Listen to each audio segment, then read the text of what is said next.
ಇನ್ನು ಈ ಬಗ್ಗೆ ಹೆಚ್ಚಿನ ಡೀಟೇಲ್ಸ್ ಅನ್ನು ನೀಡ್ತಾರೆ ನಮ್ಮ ಸೀನಿಯರ್ ಕರೆಸ್ಪಾಂಡೆಂಟ್ ಜನಾರ್ದನ್ ಹೆಬ್ಬಾರ್ ನೇರ ಸಂಪರ್ಕದಲ್ಲಿದ್ದಾರೆ. ಹೆಬ್ಬಾರ್, ನೋಡ್ತಾ ಇದ್ದೀವಿ ಎರಡೂ ರಾಷ್ಟ್ರ ಅಂದರೆ ಜಾರ್ಖಂಡ್ ಆಗಿರ್ಬೋದು, ಮಹಾರಾಷ್ಟ್ರ ಆಗಿರ್ಬೋದು, ಈ ಎರಡೂ ಸ್ಟೇಟ್ಗಳಲ್ಲೂ ಕೂಡ NDA ಮತ್ತು BJP ಏನಿದೆ ಅದು ಅಧಿಕಾರದ ಚುಕ್ಕಾಣಿಯನ್ನು ಹಿಡಿಯುತ್ತೆ ಅನ್ನೋ ಒಂದು ಸರ್ವೆಗಳು ಪ್ರಕಟ ಆಗ್ತಾ ಇದೆ.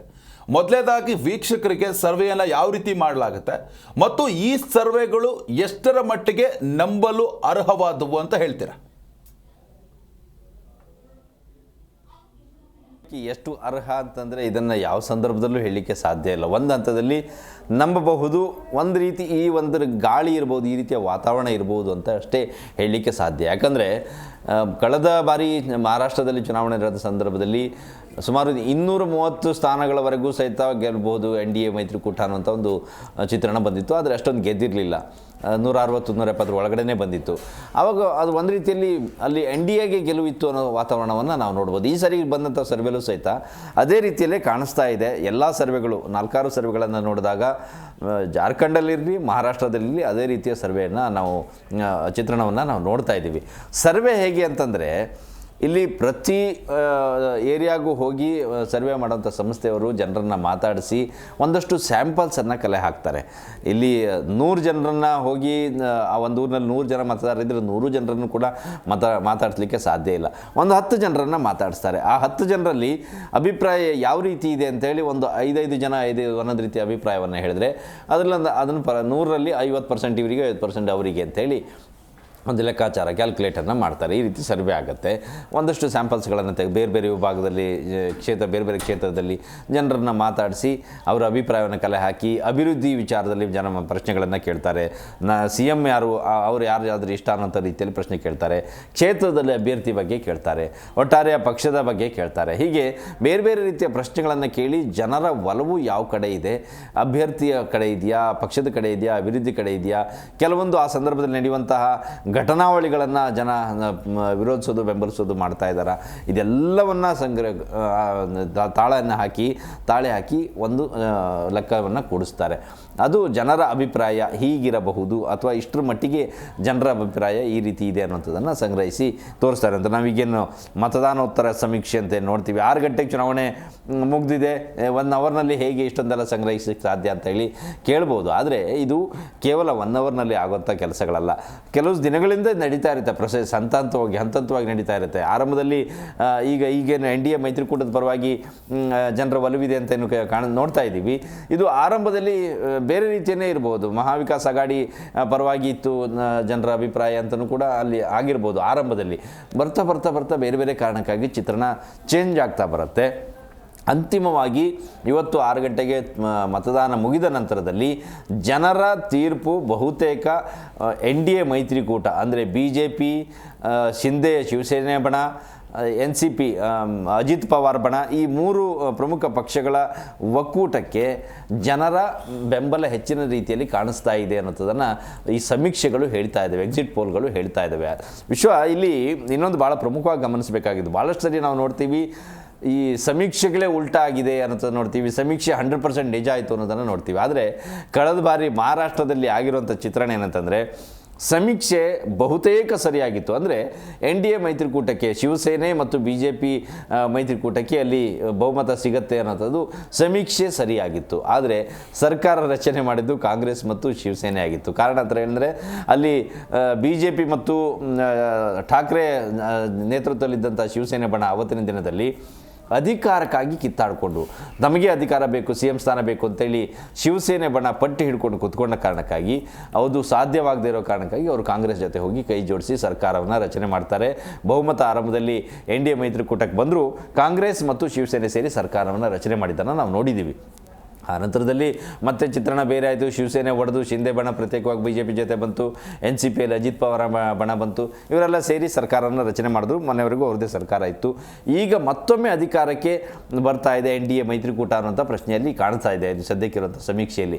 ಈಗ ಇರುವಂತಹ ಪ್ರಶ್ನೆ ಮುಂದೆ ಮುಖ್ಯಮಂತ್ರಿ ಯಾರು, ಒಂದು ವೇಳೆ ಇದೇ ಸರ್ವೆ ನಿಜ ಆಯಿತು ಅಂದರೆ ಮುಖ್ಯಮಂತ್ರಿ ಯಾರಾಗ್ತಾರೆ ಅಂದರೆ ಅಮಿತ್ ಶಾ ಅವರು ಕೂಡ ಸ್ಪಷ್ಟವಾಗಿ ಹೇಳಿದ್ದಾರೆ, ನಾವು ಚುನಾವಣೆ ನಂತರದಲ್ಲೇ ಎಲ್ಲ ಸೇರಿ ಕೂತು ಚರ್ಚೆ ಮಾಡಿ ಮುಖ್ಯಮಂತ್ರಿ ಯಾರು ಅದನ್ನು ತೀರ್ಮಾನ ಮಾಡ್ತೀವಿ ಅಂತೇಳಿ. ಇಲ್ಲಿ ಒಂದಂತೂ ಸ್ಪಷ್ಟ ವಿಶ್ವ, ಈ ಎರಡೂ ಮೈತ್ರಿಕೂಟದಲ್ಲಿ ಯಾರಿಗಾದರೂ ಸರ್ಕಾರಕ್ಕೆ ರಚನೆಗೆ ಜನ ಅವಕಾಶ ಕೊಟ್ಟರು ಒಬ್ಬ ಮುಖ್ಯಮಂತ್ರಿ, ಇಬ್ಬರು ಉಪಮುಖ್ಯಮಂತ್ರಿಗಳು ಅಲ್ಲಿ ಸರ್ಕಾರದಲ್ಲಿ ಇರೋದಂತೂ ನಿಶ್ಚಿತ.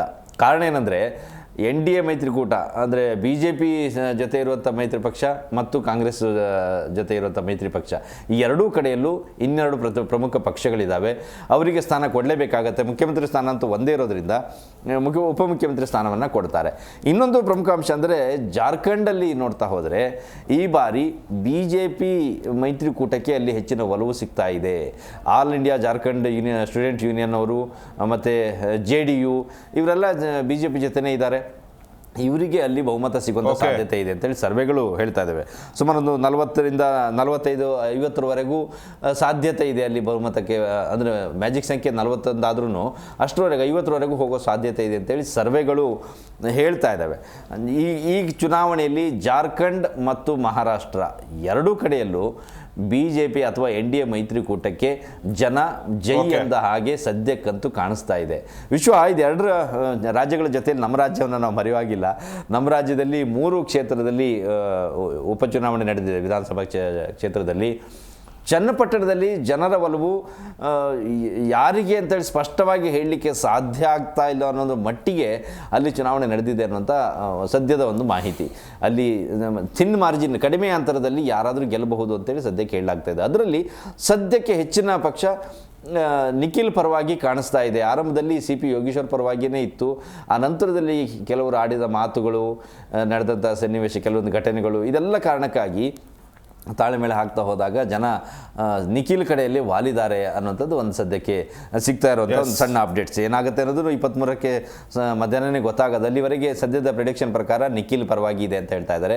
ಇನ್ನು ಶಿಗ್ಗಾವಿ ಕ್ಷೇತ್ರಕ್ಕೆ ಹೋದರೆ ಅಲ್ಲಿ ಕಾಂಗ್ರೆಸ್ನವರು ಟಿಕೆಟ್ ಕೊಡುವಲ್ಲಿ ಎಡವಿದ್ರ ಅಥವಾ ಉದ್ದೇಶಪೂರ್ವಕವಾಗಿ ಆ ರೀತಿ ಮಾಡಿದ್ರ ಅನ್ನುವಂಥ ಆರೋಪಗಳೇನಿದೆ, ಆ ರೀತಿಯಲ್ಲಿ ನೋಡಿದ್ರೆ ಅಲ್ಲಿ ಭರತ್ ಬೊಮ್ಮಾಯಿಗೆ ಗೆಲುವಾಗುವಂಥ ಸಾಧ್ಯತೆ ಸದ್ಯಕ್ಕೆ ಕಾಣಿಸ್ತಾ ಇದೆ.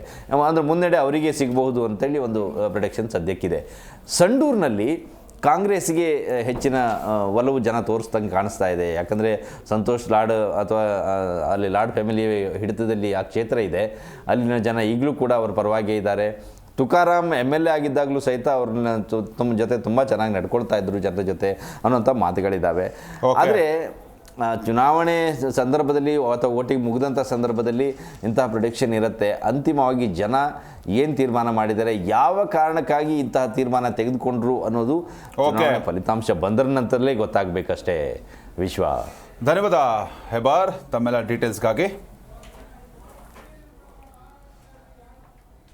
ಇನ್ನೂ 5 ನಿಮಿಷ ಕೊಡೋಣ ಅಂತಿದ್ದೆ ಅವ್ರು. ಇನ್ನು ಮಹಾರಾಷ್ಟ್ರದಲ್ಲಿ ಸರ್ವೆಗಳೇನು ಹೇಳುತ್ತೆ ಇನ್ನೊಂದು ಬಾರಿ ನೋಡ್ಕೊಂಡು ಬಂದ್ಬಿಡೋಣ.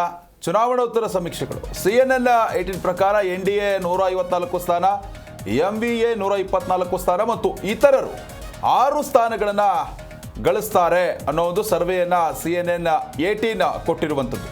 ಇದು ಎಕ್ಸಿಟ್ ಪೋಲ್ನ ಭವಿಷ್ಯ ಮಹಾರಾಷ್ಟ್ರದ್ದು. ಇಲ್ಲಿ ಸ್ಪಷ್ಟವಾಗಿ ಬಹುಮತವನ್ನು ಪಡೆಯುತ್ತೆ ಅನ್ನೋ ಒಂದು ಸಮೀಕ್ಷೆಯನ್ನು, ಚುನಾವಣೋತ್ತರ ಸಮೀಕ್ಷೆಯನ್ನು ಈಗ CNN 18 ಪ್ರಕಟ ಮಾಡಿರುವಂಥದ್ದು. NDA 154 ಸ್ಥಾನ, MVA 124 ಸ್ಥಾನ, ಇತರರು 6 ಸ್ಥಾನಗಳನ್ನು ಗಳಿಸ್ತಾರೆ ಅನ್ನೋ ಒಂದು ಸರ್ವೆಯನ್ನು ಕೊಟ್ಟಿರುವಂಥದ್ದು CNN 18. ಮಹಾರಾಷ್ಟ್ರದಲ್ಲಿ ಬಹುತೇಕ NDA ಅಧಿಕಾರದ ಚುಕ್ಕಾಣಿಯನ್ನು ಹಿಡಿಯುತ್ತೆ ಅನ್ನೋ ಒಂದು ಚುನಾವಣೋತ್ತರ ಸಮೀಕ್ಷೆ ಇದೆ. ಇನ್ನು PMark ಸಮೀಕ್ಷೆಯ ಪ್ರಕಾರ NDA 137ರಿಂದ 157 ಸ್ಥಾನ, ಹಾಗೆಯೇ MVA 126 ಸ್ಥಾನಗಳಿಂದ 146 ಸ್ಥಾನಗಳನ್ನು ಪಡಿಬಹುದು. ಅದೇ ರೀತಿಯಾಗಿ ಇತರರು 2ರಿಂದ 8 ಸ್ಥಾನಗಳನ್ನು ಗಳಿಸ್ತಾರೆ ಅನ್ನೋ ಒಂದು ಎಕ್ಸಿಟ್ ಪೋಲ್ ಭವಿಷ್ಯವನ್ನು PMark ಈಗ ಕೊಟ್ಟಿರುವಂಥದ್ದು.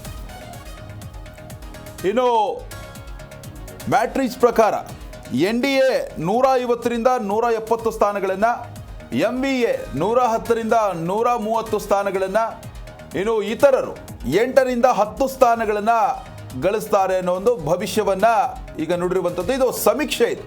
ಇನ್ನು ಚುನಾವಣೋತ್ತರ ಸಮೀಕ್ಷೆಗಳು ಸುಳ್ಳು ಆಗ್ಬೋದು, ನಿಜಾನೂ ಆಗ್ಬೋದು. ಬಹುತೇಕ ಸಮೀಕ್ಷೆಗಳು ನಿಜ ಆಗಿರುವಂಥದ್ದನ್ನು ನಾವು ನೋಡ್ತಾ ಇರ್ತೀವಿ. ಅದು ಮಹಾರಾಷ್ಟ್ರದ ವಿಷಯಕ್ಕೆ ಬಂದಂತಹ ಸಂದರ್ಭದಲ್ಲಿ ಸಮೀಕ್ಷೆಗಳು ಬಹುತೇಕ ನಿಜ ಆಗಿರುವಂಥದ್ದು. ಈ ಸಮೀಕ್ಷೆಯು ಕೂಡ ಅದೇ ರೀತಿ ಆಗುತ್ತೆ ಅನ್ನೋ ಒಂದು ಭಾವನೆ ಎಲ್ಲರಲ್ಲೂ ಕೂಡ ಇದೆ. ಸದ್ಯಕ್ಕೆ 23ನೇ ತಾರೀಕು ಇದೇ ಸಮೀಕ್ಷೆ ಇರುತ್ತಾ, ಇದೇ ಸಮೀಕ್ಷೆಯ ರಿಸಲ್ಟ್ ಹೊರಗಡೆ ಬರುತ್ತಾ ಅನ್ನೋದನ್ನು ಕೂಡ ಕಾದು ನೋಡಬೇಕಾಗಿದೆ. ಒಟ್ಟಾರೆ NDA ಮೈತ್ರಿಕೂಟ ಅಲ್ಲಿ ಅಧಿಕಾರದ ಗದ್ದುಗೆಯನ್ನು ಏರುತ್ತೆ ಅನ್ನೋ ಒಂದು ಸಮೀಕ್ಷೆಗಳನ್ನ ಈ 3 ಸಂಸ್ಥೆಗಳು ಈಗ ಕೊಟ್ಟಿರುವಂಥದ್ದು. ಇನ್ನು ಚಾಣಕ್ಯ ಕೂಡ ಒಂದು ಸಂಸ್ಥೆ. ಆ ಸಂಸ್ಥೆಯಲ್ಲೂ ಕೂಡ ಒಂದು ಮತದಾನೋತ್ತರ ಸಮೀಕ್ಷೆಯನ್ನು ನಡೆಸಲಾಗಿದೆ. NDA 152ರಿಂದ 160 ಸ್ಥಾನ, MEA 130ರಿಂದ 138 ಸ್ಥಾನ, ಇತರರು 6ರಿಂದ 8 ಸ್ಥಾನಗಳನ್ನು ಗಳಿಸ್ತಾರೆ ಅನ್ನೋ ಒಂದು ಸಮೀಕ್ಷೆಯನ್ನು ಚಾಣಕ್ಯ ಕೊಟ್ಟಿರುವಂಥದ್ದು. ಇಲ್ಲೂ ಕೂಡ ಸ್ಪಷ್ಟವಾಗಿ ಗೊತ್ತಾಗ್ತಾ ಇದೆ NDA ಮೈತ್ರಿಕೂಟ ಅಧಿಕಾರದ ಚುಕ್ಕಾಣಿಯನ್ನು ಹಿಡಿಯುತ್ತೆ ಅನ್ನೋದು.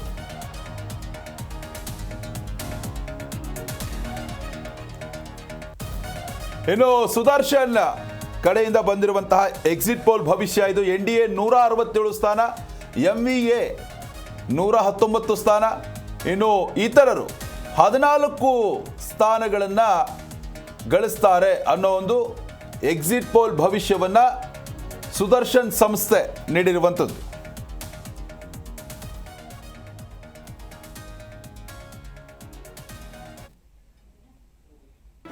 ಜಿ ಕನ್ನಡ ನ್ಯೂಸ್ ಈಗ ನಿಮ್ಮ ಮನೆಯಲ್ಲೇ ನೋಡಿ. ಎಲ್ಲ ಕೇಬಲ್ಗಳಲ್ಲಿ ಈಗ ಲಭ್ಯ.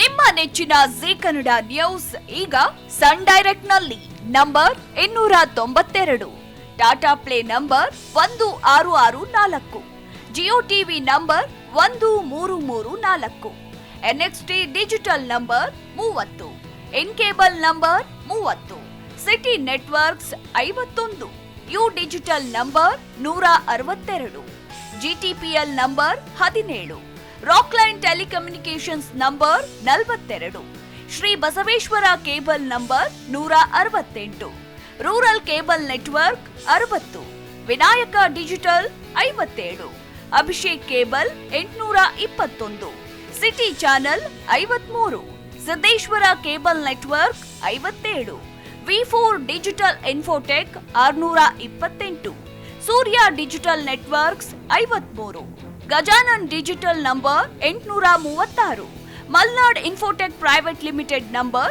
56, Metrocast number 830, victory digital number 167ರಲ್ಲಿ ನೋಡಿ ಆನಂದಿಸಿ.